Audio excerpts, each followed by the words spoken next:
Nick Gordon has been down this road before, and same outcome. You know that he was arrested. We broke the story that he was arrested for domestic violence. Nick Gordon, of course, is Bobby Christina's ex, and there's still a cloud of suspicion around him when it comes to Bobby Christina's death. In fact, was found liable for her death in a civil suit.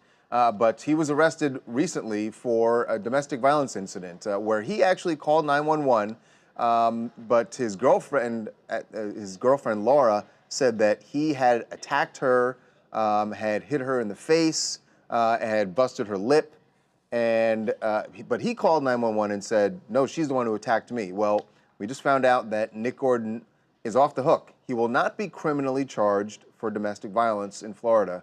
And it's very similar to the very first time that he was arrested once before for attacking the same girlfriend and beat the charges then also. Yeah, Charles, I think what's happened here, though, is Laura Leal, who is the woman in question, she actually contacted the judge afterwards. She wrote that letter where she said, none of this is Nick's fault. She recanted everything. She said, I'm bipolar and I have these issues. Please let Nick off the hook. And without any other independent witnesses, the prosecutor's hands are kind of tied. They can't really go forward with a case without a cooperative witness. So the prosecutor said that they're not going to go forward. He will not be charged.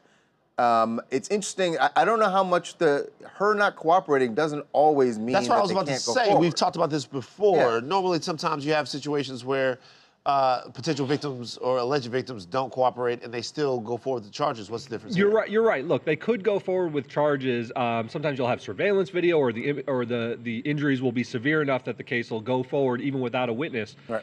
But in this case, where he made the call, he said that she was throwing stuff at him. You really have too much of a mess for the prosecutors to make sense of and bring a coherent case. And by the way, even with the injury to her lip, she even explained or attempted to explain that away in her letter to the judge, where she said, no, my lips were just severely chapped, and the police thought that I was bleeding because he hit me when they got to the house. Yeah, but so that's true. That's true. Do you know one thing we do know, though?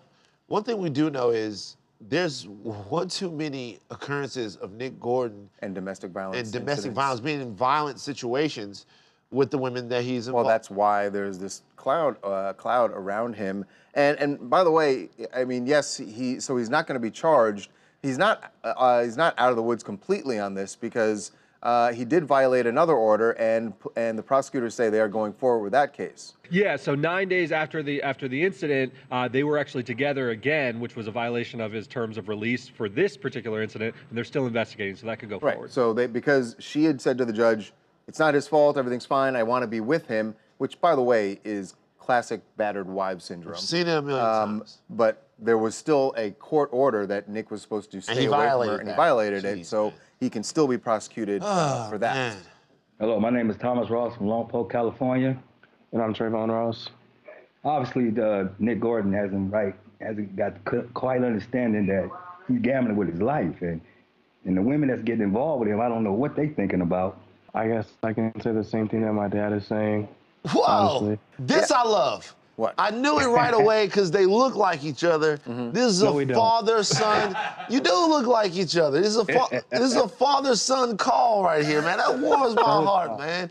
Y'all keep these families together and loving each other and calling TMZ together. That's great. Yeah, it's a beautiful thing. But It's a beautiful Nick thing. guy, he hasn't quite understood yet that, sooner or later he's gonna have to swallow that big pill.